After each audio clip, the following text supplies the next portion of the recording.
Okay, the last part of chapter 8 is proportion-based confidence intervals. So when it's all said and done, we'll have three different varieties. So let's see what this one is all about.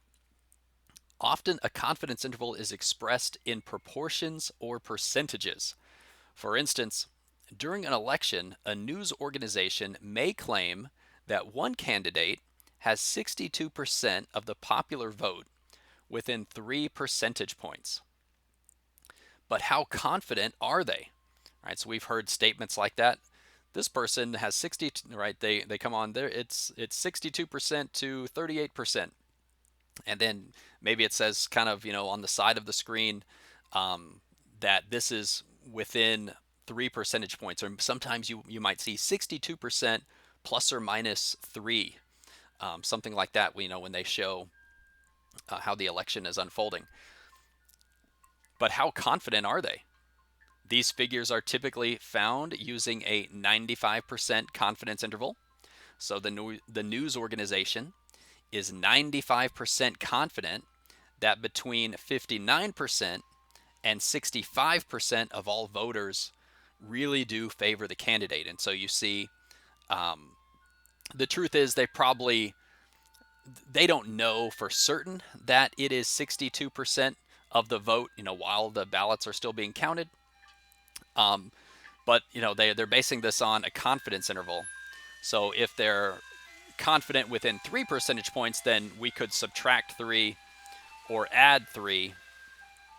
Hence, why they're 95% confident that between 59% and 65% really have voted in favor of that person. Okay, so why is this sort of confidence interval different than what we did maybe back at the very beginning with that first style? The key difference here is that the distribution, the original distribution, is binomial. It's not originally normal. Why is the original distribution binomial here? Well, because in this example, each voter either voted for that candidate or not for that candidate. So we've got this success failure sort of dynamic happening, right? So if they have 62% of the vote, that means 62% success and 38% failure, right? It's either one or the other. So what are we going to do? Here are the new measures. Turns out we have a new formula for the margin of error. Here are the new measures and formulas adjusted for the binomial distribution. Recall that P is the probability of success, just like back in binomial, and Q is the probability of failure. So number one, the population proportion of success, we're going to call P. The population proportion of success is just P.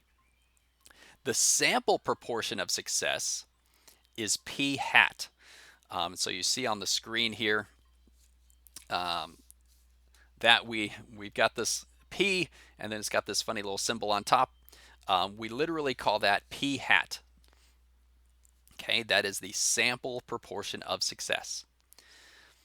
The sample proportion of failure is Q hat, and you find that with 1 minus P hat, right? The complement of P hat. Okay, so how do we go about finding the confidence interval? Here's how we're going to do it. The point estimate is P hat.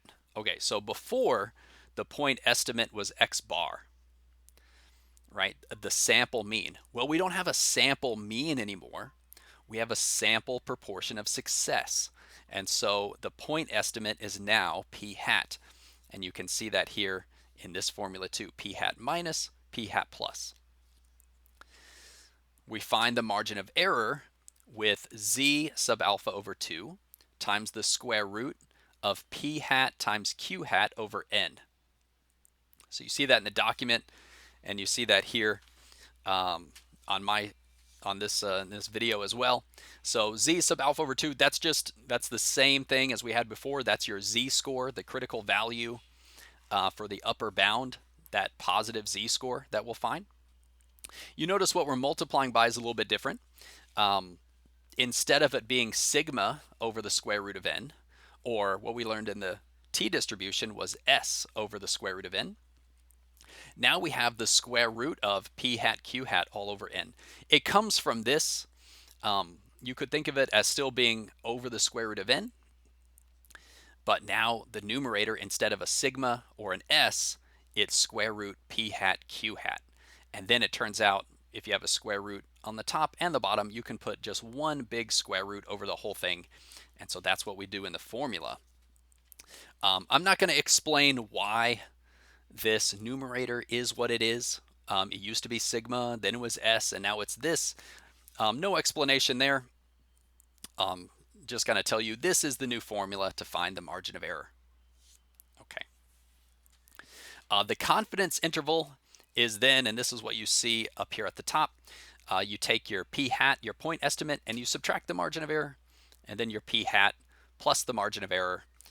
There's your confidence interval. Okay, so really nothing new about that except that it's a p hat and not x bar. Let's jump into practice number 6. It says a sample of 500 applications to a large nursing program included 60 from men. Find the 90% confidence interval of the true proportion of men who applied to this nursing program, and round to 3 decimal places. Okay, so what they did, imagine there's this huge nursing program. I know that SDSU has a massive nursing program, and some of the other universities around here, I think CSU San Marcos also has a big nursing program. So they're getting thousands of applications each year for people who want to take part in that, right? So imagine they take a sample of 500. Now that's a big sample, but of course we're drawing from something that's way bigger. So that sample of 500 had 60 from men. Very few came from men. This is probably pretty old data we've got here. I think the numbers are much closer to 50-50 these days. But okay, let's go with it for the sake of this problem. So only 60 of these applications came from men. Find the 90% confidence interval that the true proportion of men who applied to the program, if you consider every application, what is that 90% confidence interval? Okay. I've got some shadows and sunlight sort of creeping over here to where I'm filming, so I'm going to move my camera a bit. All right. Here's what we're going to do. Number 6. Let's begin by finding p hat. And so I've got it there. How do you find your point estimate p hat? So here, it's not a sample mean. Again, it's the sample proportion of success. So I think the natural way to read this problem is to consider a success as being it was a man who applied to this nursing program. That's the natural reading. So we'll say success means when they look at that application, it was from a man. You think, well, there were 60 of them out of 500. So 60 successes out of a total of 500. And let's go ahead and get the decimal value there. Turns out to be 0.12. So the proportion of success is 0.12. What would that mean for the proportion of failure? Well, take a complement, right? So Q hat is 1 minus 0.12, which gives us 0.88. Okay, so far so good. We've got the P hat, the Q hat. N is going to be the 500 applications. That's our sample size. And the only last thing to do is to figure out the Z to plug into the margin of error formula. And we're going to do that the same way we did those original confidence intervals. So you could use the normal calculator in StatCrunch in reverse. For this one, of course, they want the 90% confidence interval. So that is a z-score of 1.6449. Again, here for the proportion-based, it's always a z-score. So we're going to use the normal calculator backwards. It's only when we do the student t style problems that we use the T calculator. But for those original style and for these proportion based, we use the original normal calculator, the original z-score. Okay, so using that calculator in reverse as we've been doing in this chapter, 0.90 into the answer, click compute, and you should see this as your upper z-score. Okay, great. We've got the z, the n, all these things. We can calculate the margin of error. So we'll put the z there. This big square root of 0.12 times 0.88, both divided by 500. Make sure you're confident in doing these kind of computations. We want to round to 3 decimal places here, so 0.024. Okay, once we have the margin of error, we're almost done. We're going to take our proportion of success, and we're going to subtract that, and we're going to add it for the other side. So 0.12 minus 0.024 and 0.12 plus 0.024 gives us this 90% confidence interval, 0.096, comma 0.144. So we are 90% confident that the actual proportion of men who applied to this, the total program, all the men who applied, we're 90% sure that it is somewhere between 0.096 and 0.144. In other words, 9.6% and 9.6% and 14.4%. When you're answering one of these proportion-based confidence intervals, you're always going to get proportions as your lower bound and your upper bound. So these all represent proportions or percents. They're always going to be, both numbers are always going to be between 0 and 1, because you're never going to go below 0% or above 100%, right? So we begin with our proportion for our point estimate p hat, and then we add and subtract, that small amount in each direction. Okay.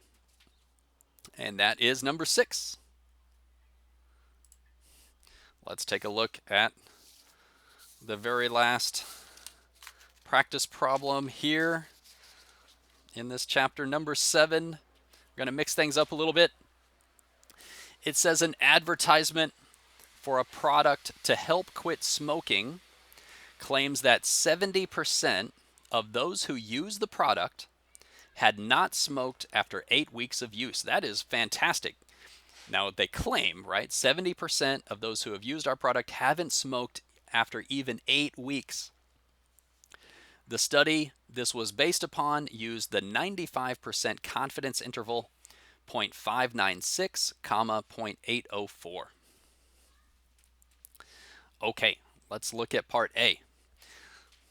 And they ask, what is the point estimate of the study?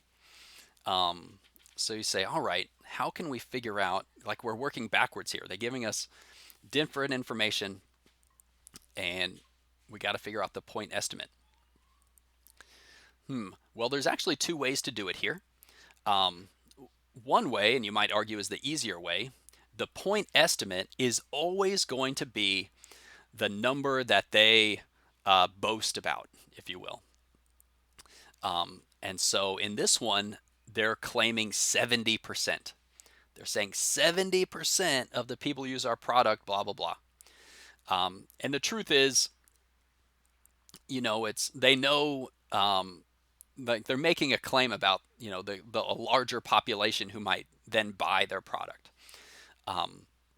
So they're going to point to, they want to give one number to make this, a good sales pitch. And so they're gonna use the point estimate as that one value that they make their claim upon, right? So thinking about it that way, the point estimate is 70%, or you might say 0.70. There is another way you could figure out the point estimate, and that's using the confidence interval itself. So we know the confidence interval is 0.596, comma 0.804. The point estimate is always the number directly in the middle. So what number is directly between 0.596 and 0.804? Well, we could take the average, we could add 0.804 plus 0.596, add those up, and then divide by 2. And what do you know? You get 0.7 that way as well. So there's the two ways here. One is to just read the question, and here this one it just tells us 70%. Okay, or you could, here's the thinking behind using the confidence interval. If they gave us this confidence interval, then we know the point estimate is directly in the middle. That's p hat. And so we can find the average of those two numbers and get the same thing that way. Okay, very nice. Part B. Ooh, this is good. How many subjects were in the study? Now, this is pretty cool. And, you can imagine, hearing a claim like this, 70%, just in a commercial or something. Or you might read about it, in a journal, something like that. What if you did a little research and you looked into this and you realized, hey, they were using 95% confidence interval, and this is what it was, 0.596, 0.804. You could then figure out how many subjects were in their study. That is awesome. So what are we going to do? We had a question similar to this earlier in the chapter, How many subjects? We're going to use our margin of error formula, same formula, but now we're looking for n. And it turns out we can fill in for the margin of error, the z, the p hat, the q hat.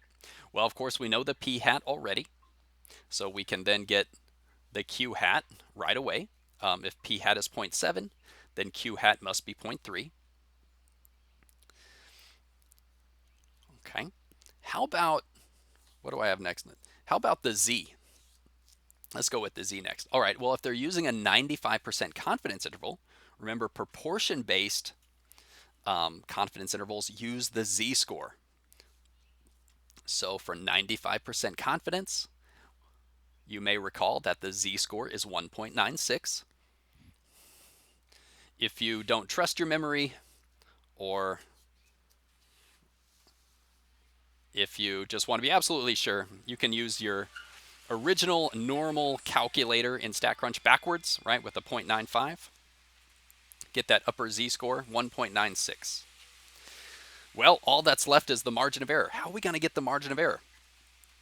Well, turns out if we know the confidence interval and we know the point estimate, p hat, we can pretty easily get the margin of error. And that's what it is in this case, but let me point to you why.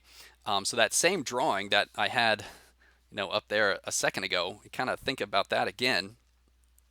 So there's our confidence interval, 0.596, 0.804. We know 0.7 is right in the middle.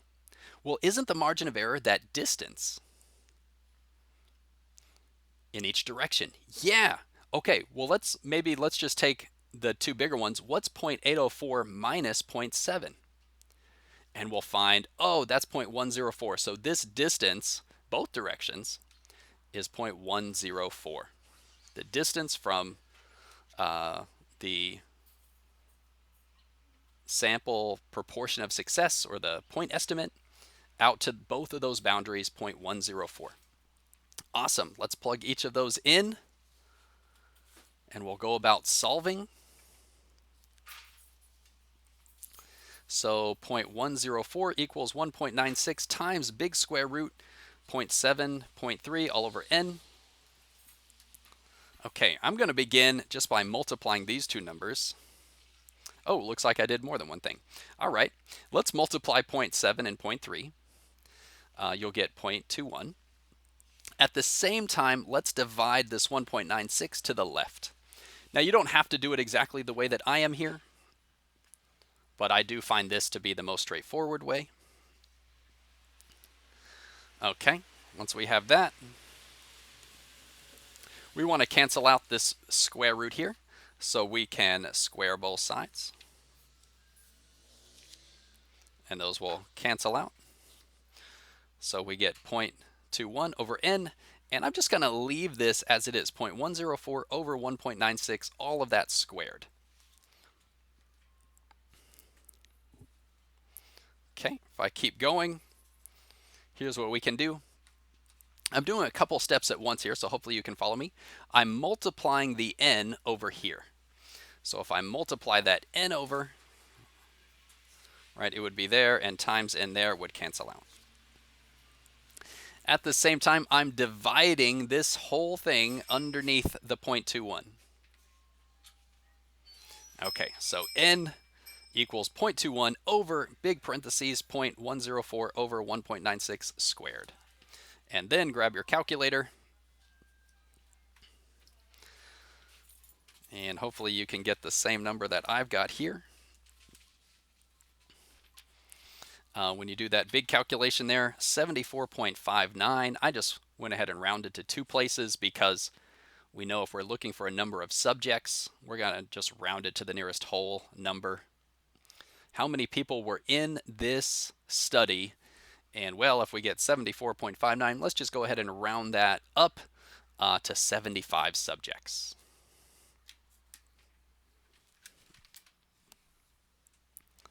Okay. There's one last part. I'm going to relocate my camera as well. Sunshine's coming in.